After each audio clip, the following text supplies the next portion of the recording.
Hey everybody, we're going to be doing some origami today.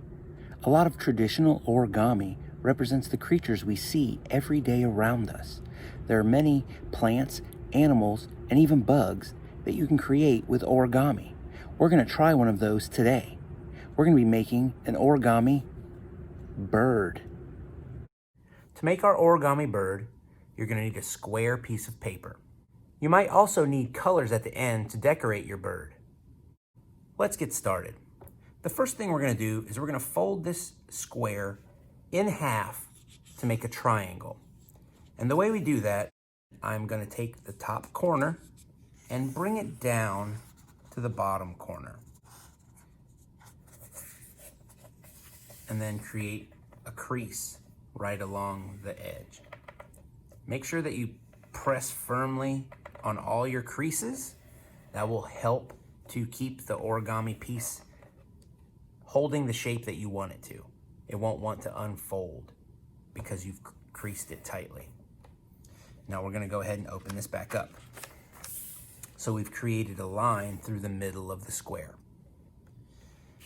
Now, I turned it again because I want this line to go vertically up and down. And I'm going to fold the sides into the middle as if I were making a paper airplane. So that's going to come to the middle. You can see that the edge is even with that line I just created. And then we're going to bring this edge to meet it. Remember, if you need more time with a fold, to pause the video. And if you need to rewind the video to see a fold again, definitely do that. Now, I'm going to flip the paper over and do the same thing on this side. I'm going to take this edge on the left and fold it into the middle and try to line it up on that crease.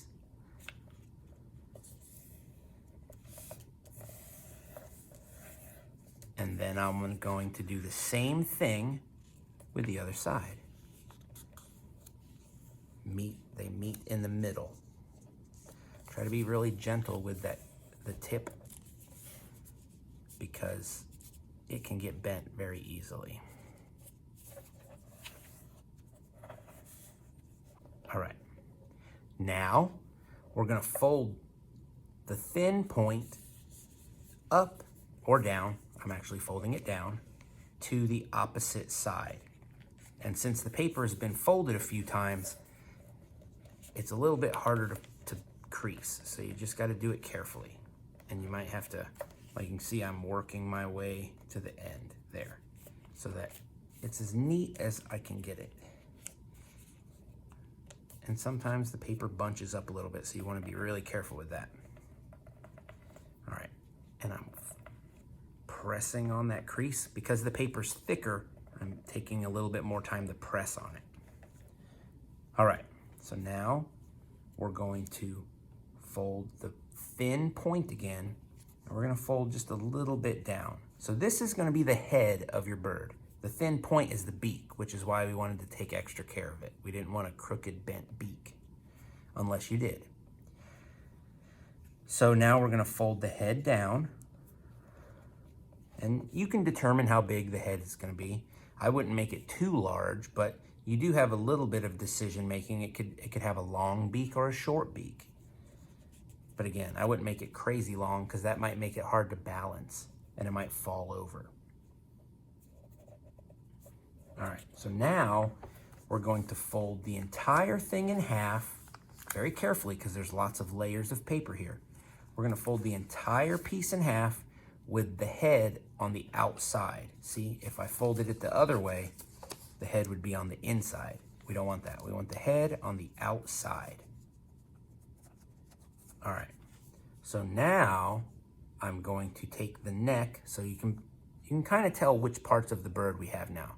We have the head, we have the neck, and we have the body. So I'm going to pull the neck up, and I'm in charge of how far I pull it. You know, if I could leave it like that and his neck is leaning back some, I could pull it way far in the front and the neck would be leaning forward. I try to stay somewhere in the middle just to keep the bird from falling over when it's trying to stand up on its own. So I'm gonna pull it to right about there. It's not completely straight up and down because I don't think that's as interesting, but it's not leaning so much that it might, fall over. All that's left is to lift the beak. And again, you're in charge of that. You can lift it a little bit, you can lift it a lot. Just pick what makes sense for your bird. So I'm gonna lift it to right about here. And then I'm gonna hold it steady while my other hand presses down the paper and creates a crease to keep it in position.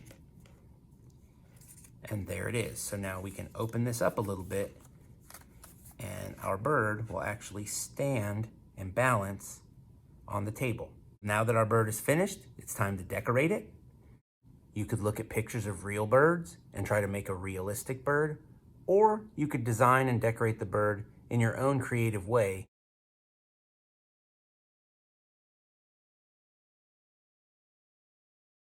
When I chose my colors, I decided to go with pinks and purples because they felt a little more playful.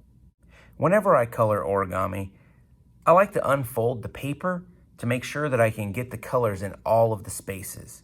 Sometimes the coloring materials don't fit in these small folds and crevices, and it helps a lot to unfold the paper, find those spaces and color them in. It helps to make the whole piece look more complete. Overall, I think it turned out rather successful. I hope you like the way yours turned out. There are plenty other origami videos to watch, so I will see you next time. Bye.